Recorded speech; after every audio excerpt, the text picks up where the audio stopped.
భారతీయులపై ఇటు అమెరికాతో పాటు అటు కెనడా, ఐర్లాండ్లో దాడులు పెరిగిపోతున్నాయి. ఇటీవల పక్షం రోజుల క్రితం అమెరికాలోని లాస్ ఏంజల్స్లో ఓ 70 ఏళ్ల సిక్కు గురుద్వారా వద్ద నడుచుకుంటూ వెళ్తుంటే మాజీ నేరస్తుడు గోల్ఫ్ క్లబ్తో దాడి చేయడంతో అతను ఆసుపత్రిలో చావు బతుకుల మధ్య పోరాడుతున్నారు. ఇక ఐర్లాండ్లో ఇండియన్స్ ఇంటి నుంచి బయటకు రావాలంటే భయంతో వణికిపోతున్నారు. తాజాగా 6 సంవత్సరాల భారతీయ సంతతికి చెందిన బాలికపై కూడా దాడి చేసింది అక్కడి యువత. ఆ బాలిక ప్రైవేట్ పార్ట్స్ పై దాడి చేయడం, అభం శుభం తెలియని ఆ చిన్నారి గిలగిలా కొట్టుకోవడం ఎంత నరకం అనుభవించిందో ప్రత్యేకంగా చెప్పనక్కర్లేదు. ఇక తాజాగా కెనడా వంతు వచ్చింది. ఇండియాకు చెందిన ఓ జంట షాపింగ్ మాల్ కు వెళితే అక్కడ అల్లరిమూక వారితో ఎంతో అసభ్యకరంగా ప్రవర్తించారు. అత్యంత అసభ్యకరంగా ప్రవర్తించారు. సభ్య సమాజం తలదించుకోవాల్సిన పరిస్థితి వచ్చింది. తాజాగా ఈ వీడియో ఫుటేజ్ విడుదల కావడంతో కెనడాలో పెద్ద దుమారమే రేగింది. వివరాలేంటో చూద్దాం.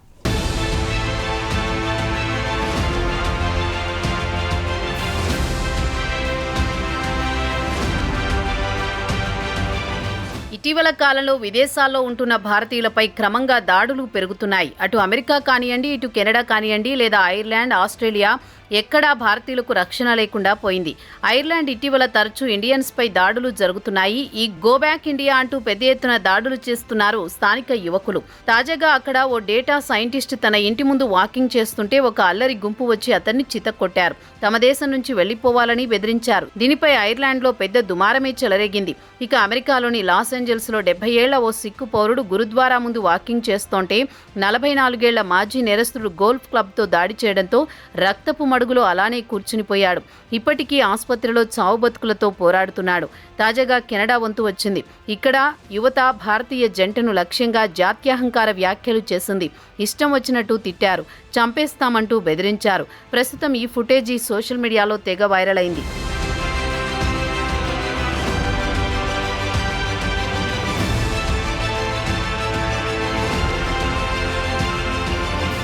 ఇక ఈ ఘటన తర్వాత గత నెల 29న కెనడాలోని ఒంటారియోలో పీటర్ బరో ఏరియాలో Lansdowne place mall parking lot వద్ద జరిగింది. అక్కడ భారతీయ యువ జంటను 3 యువకులు అడ్డుకున్నారు. వారిని లక్ష్యంగా చేసుకుని జాతి పేరుతో దూషించారు. భారతీయ యువకుడిని చూసి బ్లాక్ షటప్, బిగ్ నోస్ అంటూ వేధింపులకు గురి చేశారు. హింసాత్మక దాడులకు దిగుతామని బెదిరించారు. ఇక వీడియోలో బాధితుడు తనకు జరిగిన అనుభవాన్ని ఫేస్బుక్లో పోస్ట్ చేశాడు. వీడియోలో 3 యువకులు పికప్ ట్రక్లో కూర్చుని భారతీయ జంటనే వేధింపులకు గురిచేశారు. దీంతో భారతీయ యువకుడి సహనం నశించి వారి car license plate number video తీయడం జరిగింది. దీంతో కారు మీద కూర్చున్న ఓ యువకుడు కారులో నుంచి దిగి చంపమంటావా అంటూ బెదిరించాడు. కారులో కూర్చున్న మిగిలిన యువకులు కూడా భారతీయుడిని ఉద్దేశించి తమ నోటికిష్టం వచ్చినట్టు బండబూతులు తిట్టారు. వలస వచ్చిన వెధవలు అంటూ తమ నోటికొచ్చినట్టు అత్యంత అవమానకరంగా మాట్లాడారు.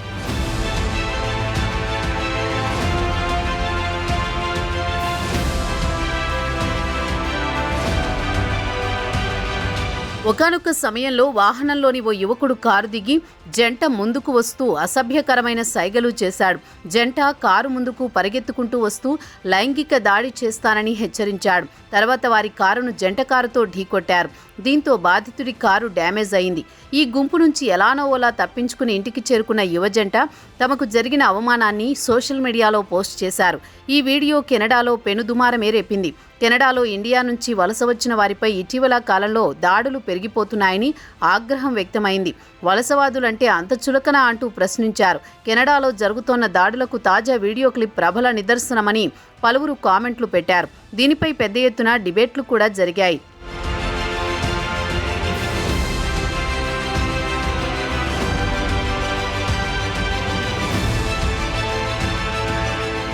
ఇక తాజా ఘటనకు సంబంధించి పీటర్ బరో పోలీసులు కూడా స్పందించారు. ఒక ప్రకటన విడుదల చేస్తూ భారతీయ యువ జంట ఘటనకు సంబంధించి ఓ యువకుడిని అరెస్ట్ చేశామని తెలిపింది. ఈ నెల 8న యువ జంటకు సంబంధించిన వేధింపులపై అధికారుల విచారణ మొదలుపెట్టారు. వాస్తవంగా ఈ ఘటన గత నెల జూలై 29న జరిగింది. విచారణలో భాగంగా సోషల్ మీడియాలో వైరల్ అవుతోన్న వీడియోలను పరిగణలోకి తీసుకుంటామని, దీంతో పాటు వారు వ్యవహరించిన తీరు, వారు వాడిన భాషను కూడా తీసుకుని చట్టపరంగా చర్యలు తీసుకుంటామని పోలీసులు ప్రకటనలో వివరించారు. ఈ కేసుకు సంబంధించి సిటీ ఆఫ్ ఖార్తా లేక్స్ చెందిన 18 ఏళ్ల యువకుడిపై బెదిరింపులకు పాల్పడినందుకు, హత్య చేస్తానంటూ హెచ్చరించినందుకు, అలాగే భౌతికంగా దాడి చేస్తానని బెదిరించినందుకు ఆయనపై ఛార్జిషీట్ ఫైల్ చేసినట్టు తెలిపారు. అయితే నిందితుడు బెయిల్పై విడుదలయ్యాడు. కాగా వచ్చే నెల 16న అతడు విచారణకు కోర్టుకు హాజరు కావాల్సి ఉంటుంది.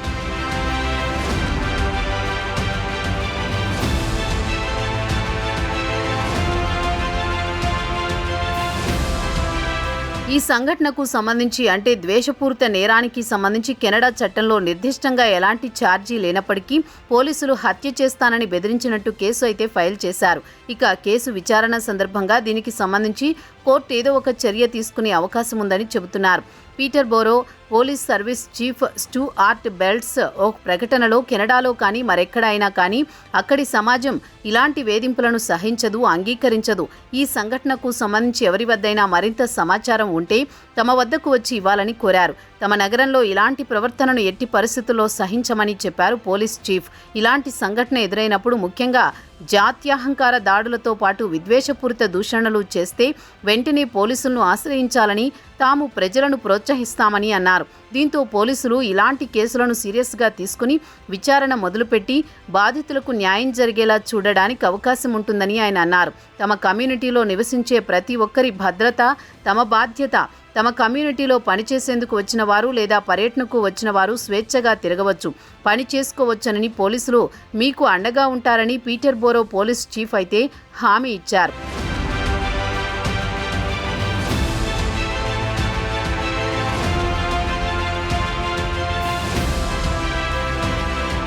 ఇదిలా ఉంటే పీటర్బోరో స్పోర్ట్స్ క్లబ్ కూడా తాజా ఘటనపై ఘాటుగానే స్పందించింది. తమ ద లగ్ స్పోర్ట్స్ గ్రూప్కు చెందిన 2 క్రీడాకారులు ఓ భారతీయ జంటను వేధించిన విషయం తమ దృష్టికి వచ్చిందని వెంటనే తమ స్పోర్ట్స్ క్లబ్ నుంచి వారిని సస్పెండ్ చేసినట్టు ప్రకటనలో తెలిపింది.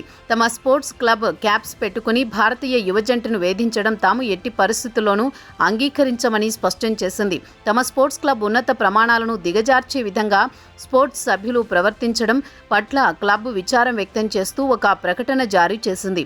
బాధిత యువ జంట మాత్రం ఈ కెనడా యువకుల వేధింపుల షాక్ నుంచి ఇంకా బయటికి రాలేకపోతున్నారని సమాచారం. ఇక కెనడా పోలీసులు కేవలం భారతీయులే కాకుండా ఇతర దేశాల నుంచి వలస వచ్చిన వారికి అలానే ఉన్నత విద్య కోసం కెనడాకు వచ్చిన విద్యార్థుల భద్రతను మరింత కట్టుదిట్టం చేయాలని స్థానిక భారతీయులు కోరుతున్నారు.